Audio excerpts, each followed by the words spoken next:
کہہ کر وہاں سے چلے گئے۔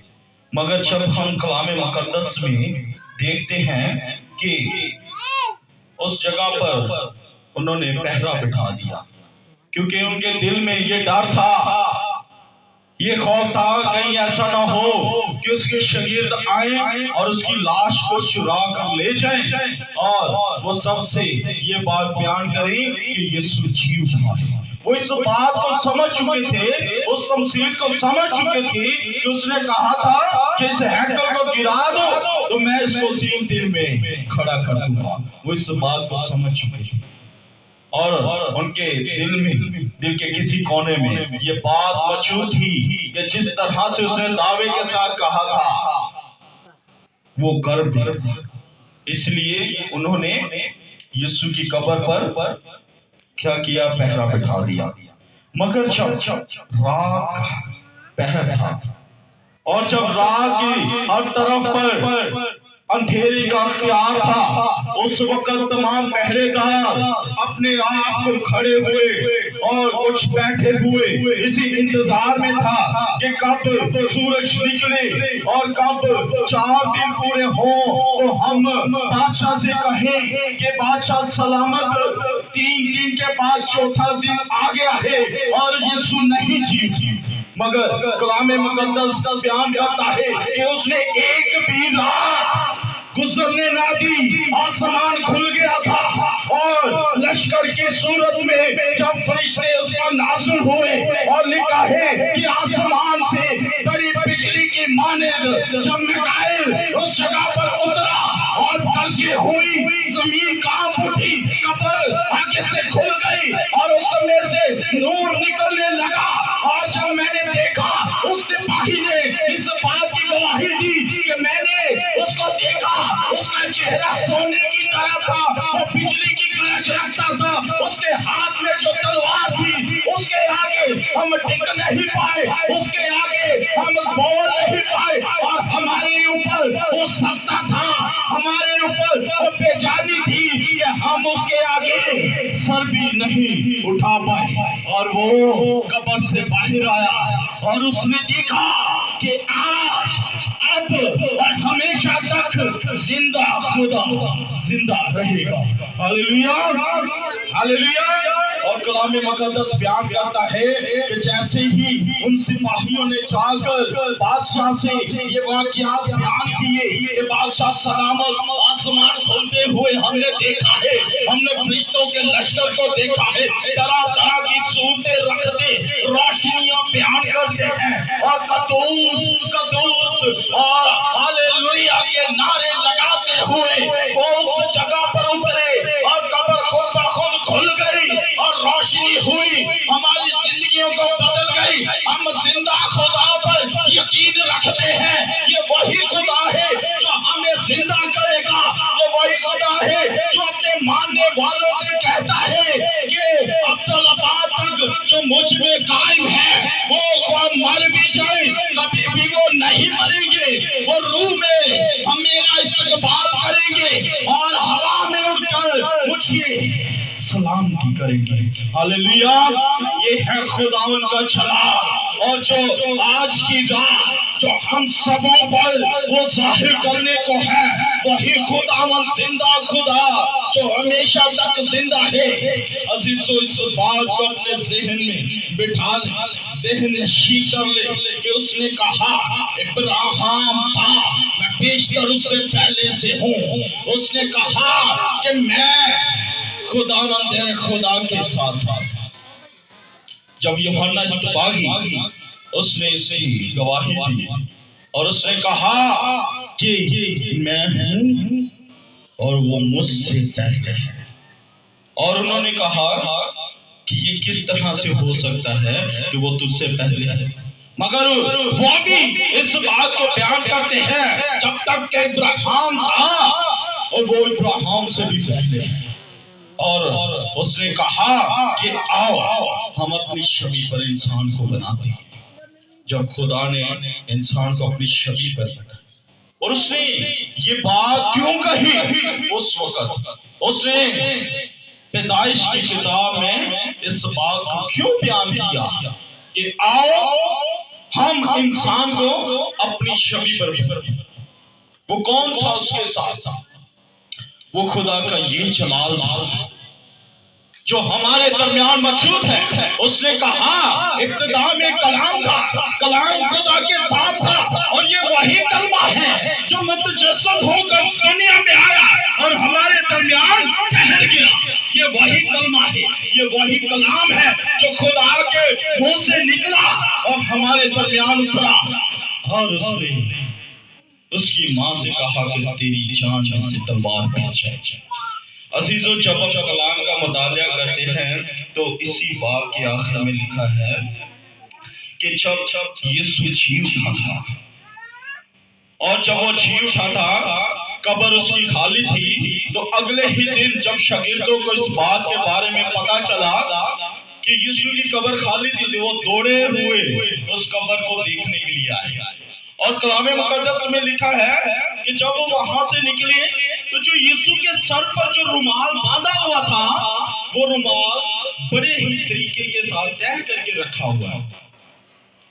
جب ہم اس وقت اسرائیلی، عبرانی اور اس وقت بادشاہوں کے وقت میں رومال کا تہہ کر دینے کا مطلب ہے کہ وہ دوبارہ لوٹ کر آئے گا۔ جب بادشاہ اپنی ٹیبل پر کھانا کھا رہا ہوتا تھا تو اس کے آگے جو کپڑا بچھایا جاتا تھا، اگر وہ اس کپڑے کو فولڈ کر دے تو جو اس کا ملازم تھا جو اس کو کھانا دیتا تھا نا، وہ اس بات کو سمجھ جاتا تھا کہ بادشاہ واپس آئے گا، وہ دوبارہ سے کھانا کھا سکتا ہے یا کسی کام سے گئے۔ اگر وہ اس کو رول کر کے چلا جاتا ہے تو اس کا مطلب ہے کہ وہ واپس لوٹ کر نہیں آئے گا۔ ٹھیک اسی طرح سے یسوع نے اپنے شاگردوں کو اس بات کی نشانی دی، نشان دیا۔ اس نے کہا، اس نشان سے جب انہوں نے دیکھا اس رومال کو فولڈ کیا ہوا ہے، تہہ کیا ہوا ہے، تو اس نے کہا کہ یسوع پھر سے آئے گا، کیونکہ اس نے اپنا نشان دیا، وہ پھر سے آئے گا۔ عزیزو، یسوع پھر سے آئے گا۔ ہاللیلویا، ہاللیلویا۔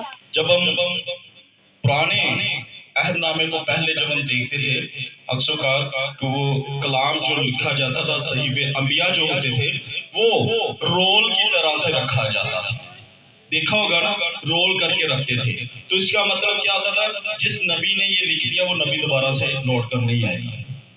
اور جب یسوع کے اوپر اس کے شاگردوں نے کلام لکھے، جب اس کے شاگردوں نے بیانات لکھے، اس کی حالات زندگی کو، اس کے الفاظوں کو، اس کے الہام کو، اس کے کلمات کو لکھا، اور وہ کلام مقدس اس طرح سے بنا، اور جیسے ہی وہ ہمارے درمیان صفحات کی صورت میں آیا، اور آج یہ فولڈنگ کی صورت میں موجود ہے۔ سب دیکھتے ہیں کہ یہ اس طرح سے فولڈ کر کے بند کیا جاتا ہے، جو اس بات کی نشانی ہے کہ یسوع آئے گا، وہ دوبارہ سے اس دنیا میں آئے گا اور دوبارہ سے فتح یابی حاصل کرے گا، چونکہ وہ فتح یاب خدا ہے۔ ہاللیلویا، ہاللیلویا، کیونکہ یسوع ہماری خاطر مصلوب ہوا۔ آپ سب کہیں کہ میری خاطر یسوع مصلوب ہوا۔ کس کس کے لیے؟ میری خاطر یسوع مصلوب ہوا، اور ہمیں اس بات پر فخر ہے کیونکہ اس خداوند نے ہمارے گناہوں کو اپنے پاک لہو سے دھو دیا ہے، اور آج ہمیں اس کے لہو میں قائم رہنا ہے۔ ہمیں اس خداوند کے حضور میں اپنے آپ کو رکھنا ہے اور گناہ سے پرہیز کرنا ہے، چونکہ وہ کہتا ہے کہ جب تو گناہ کرتا ہے مجھے بار بار عذاب پہنچاتا ہے۔ اسی طرح سے اس نے پالوس سے کہا کہ پالوس تو مجھے کیوں تکلیف پہنچاتا ہے؟ اس نے کہا کہ میں تجھے کہاں تکلیف پہنچاتا ہوں؟ اس نے کہا تو میرے لوگوں کو مارتا ہے، تو میرے لوگوں کو تکلیف پہنچاتا ہے۔ تو شاول نے اسی وقت کہا کہ یسوع میں نے تجھے یا تیرے لوگوں کو ابھی تک نہیں مارا۔ اس نے کہا تو نے مارا ہے، جو مجھ پہ یقین رکھتے ہیں وہ سب کو مارتا ہے، تو مجھے سزا دیتا ہے، تو مجھے تکلیف دیتا ہے۔ اس کا مطلب ہے جب ہم گناہ کرتے ہیں، گناہ کے بارے میں سوچتے ہیں یا کسی کے لیے گناہ کا منصوبہ بناتے ہیں، تو یسوع کو مصلوب کرتے ہیں، یسوع کو تکلیف دیتے ہیں۔ آج سے ابھی سے ہمیں دعا کرنی ہے کہ خداوند مجھے نئی زندگی دی، آج کی رات میری زندگی کو بحال کر، میرے اندر جو پتھر کا دل ہے گوشت کا دل ڈال دے اس کی جگہ، پیار و محبت کرنا سکھا۔ ہلیلویا ہلیلویا۔ خدا آج کے کلام کے وسیلہ سے ہم سب کو برکت دے۔